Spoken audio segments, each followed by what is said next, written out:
কোনো একদিন কথার মাঝে নিজের পার্টনারকে জিজ্ঞেস করে ফেলো, সে তার বাবা মাকে বেশি ভালোবাসে নাকি তোমাকে? তার কাছে তার বাবা মা বেশি ইম্পর্টেন্ট নাকি তুমি? তার উত্তরটা শোনো। তার উত্তর যদি হয় তোমার পার্টনারকে তুমি ভালোবাসো, তুমি জানো আমার ভালোবাসাটা ওর প্রতি সত্যি, আমার ওর সাথে সম্পর্কটাকে চিরস্থায়ী করার ভাবনা চিন্তা আমার মাথায়, আমি ওর জন্য চেষ্টা করছি, আমি ওকে প্রচন্ড ভালোবাসি। কিন্তু আশপাশের অনেক রিলেশন এমন দেখেছো যে রিলেশন হয়তো অনেক বছরের, সম্পর্কটা খুব ভালো ছিল, কিন্তু তারাও আলাদা হয়ে গেছে, তাদের ভেতরেও সমস্যা এসেছে, তাদের মধ্যেও তৃতীয় ব্যক্তি এসেছে। বা এমনও অনেক সম্পর্ক দেখেছো যেটা অল্প কয়েকদিনে বা অল্প কয়েক বছরে সেটাও খুব সুন্দরভাবে বিয়ের পিড়িতে অব্দি গেছে, বিয়ের পিড়ি অব্দি গেছে, বিয়ের পরে তাদের জীবনটা খুব সুন্দর হয়েছে। এবার কোথাও না কোথাও মনে একটা জিজ্ঞাসা থাকে না যে আমি তো জানি আমি ভালোবাসি, কিন্তু আমার পার্টনার কি ভালোবাসে? তার ভালোবাসা সত্যি কি মিথ্যে, সেটা মাত্র একটা প্রশ্ন করেও তুমি একটু হলেও কনফার্ম করে নিতে পারো। কি সেই প্রশ্নটা? প্রশ্নটা হলো, তুমি তোমার বাবা মাকে বেশি ভালোবাসো নাকি আমাকে? তোমার কাছে কে বেশি ইম্পর্টেন্ট, তোমার বাবা মা নাকি আমি? তোমার পার্টনার যদি উত্তর দেয় সে তার বাবা মার থেকেও তোমাকে বেশি ইম্পর্টেন্স দেয় এবং তার বাবা মার থেকেও তুমি তার কাছে বেশি দামি, সে তোমাকে বেশি ভালোবাসে, তাহলে তুমি তার সাথে তখনই ব্রেকআপ করো। কারণ ম্যাক্সিমাম তোমাদের রিলেশনের বয়স কত হতে পারে? 2 মাস, 6 মাস, 9 মাস, 2 বছর, 5 বছর, 10 বছর, জোর গেলে 15 বছর, এর বেশি নিশ্চয়ই হবে না, হবে না তো।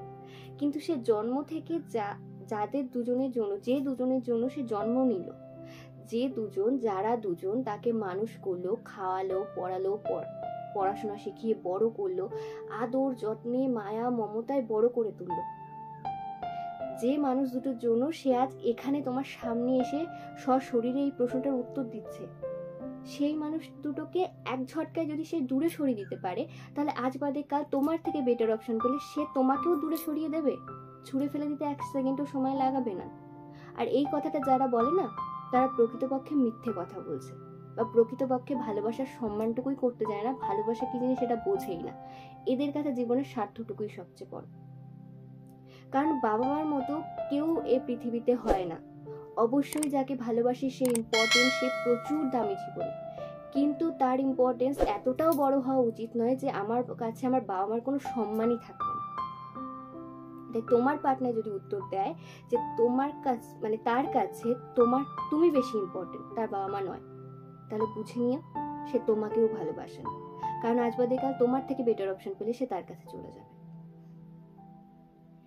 কারণ যে ছেলেটা বা যে মেয়েটা নিজের বাবা মার ভালোবাসার সম্মান করতে জানে না, বাবা মার ভালোবাসার কদর করতে জানে না, ভালোবাসার যে একটা প্রতিদান থাকে বা একটা দায়িত্ব থাকে সেটাই নিজের বাবা মার প্রতি পালন করতে পারে না, সে তোমার প্রতিও কোনোদিনও পালন করতে পারবে না।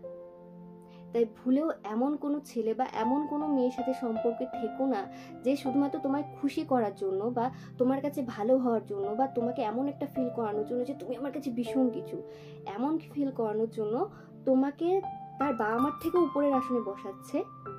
তাহলে আজ বাদে কাল সে অন্য কোনো বেটার অপশন পেলে তাকেও নিজের জীবনে আনার জন্য বা তাকে ইমপ্রেস করার জন্য তোমাকেও নিচে নামিয়ে তাকে তোমার জায়গাটা দিয়ে দিতে 1 মিনিটও সময় নেবে না।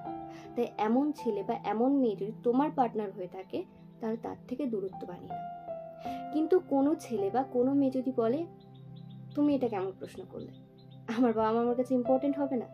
তুমি তো ইম্পর্টেন্ট, তুমি আমার কাছে দামি, তুমি আমার কাছে ইম্পর্টেন্ট, তোমাকে আমি প্রচন্ড ভালোবাসি, কিন্তু তা বলে আমি আমার বাবা মাকে ছোট করতে পারবো না। তুমি তাতে রাগ করো বা যাই করো, আমার কাছে আমার বাবা মা ইম্পর্টেন্ট। তুমিও ইম্পর্টেন্ট, তোমাকেও ভালোবাসি, কিন্তু আমার বাবা মা আমার কাছে ভীষণ ইম্পর্টেন্ট।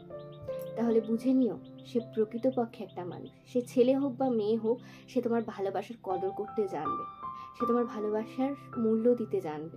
কারণ যে তার বাবা মার ভালোবাসাটুকু সম্মান রাখতে জানে, যে তার বাবা মাকে সম্মান দিতে জানে, তার বাবা মাকে তোমার জন্য ছোট করেনি, তাহলে সে তোমাকেও অন্য কারোর সামনে ছোট করবে না। তোমার ভালোবাসার সম্মানটুকুও সে দেবে, তোমার ভালোবাসার কদরটুকুও সে করবে। তাই এমন ছেলে বা এমন মেয়ে যদি তোমার পার্টনার হয় যার কাছে তার বাবা মাও ইম্পর্টেন্ট এবং তুমিও ইম্পর্টেন্ট, তাহলে বুঝে নিও তোমাদের ভালোবাসা সত্যি, আর সেই মানুষটা সত্যিই ভালোবাসা বোঝে, ভালোবাসার কদর করতে জানে। তো সিম্পল এই একটা প্রশ্ন করেই তুমি কিন্তু তোমার পার্টনারের মনের কথাটা জেনে নিতে পারো। কারণ ভালোবাসাটা অনেকটা ডিপেন্ড করে মনের ওপর। আর দেখবে র্যান্ডামলি কোনো একটা প্রশ্ন করলে না মানুষ হট করে ভেবে থাকতে পারে না আগের থেকে যে কি উত্তর দেব। কোনো মানুষ যদি জেনে থাকে যে ও আমাকে এই প্রশ্নটা করবে, সে ভেবে চিন্তে এসে তোমাকে একটা উত্তর দেবে। কিন্তু তুমি র্যান্ডামলি একটা প্রশ্ন করলে কিন্তু সে ভাবার সময় পাবে না, সে উত্তর দিয়ে দেবে। আর যে ছেলে বা যে মেয়ে স্বার্থের জন্য নিজের বাবা মাকে ছোট করে তোমায় বড় করছে তোমার চোখে ভালো হওয়ার জন্য, সে আজ বাদে কাল কিন্তু তোমাকেও ছোট করবে অন্য কারো কাছে ভালো হওয়ার জন্য। তো এমন ছেলে বা এমন মেয়ে যদি তোমার পার্টনার হয়, তাহলে তার থেকে দূরত্ব তৈরি করে। কিন্তু কেউ যদি নিজের বাবা মাকেও প্রচুর সম্মান দিতে জানে এবং সাথে তোমাকেও সম্মান দিতে জানে, আর উত্তরটা যদি তার এমন হয় যে আমার বাবা মা আমার কাছে ইম্পর্টেন্ট, সাথে তুমিও, তাহলে বুঝে নিও তুমি একজন মানুষকে পেয়েছো, প্রকৃত মানুষ। আমার ভিডিওটি কেমন লাগলো অবশ্যই কমেন্ট করে জানিও। লাইক, শেয়ার আর কমেন্ট করতে ভুলো না। চ্যানেলটিকে সাবস্ক্রাইব করে দিও।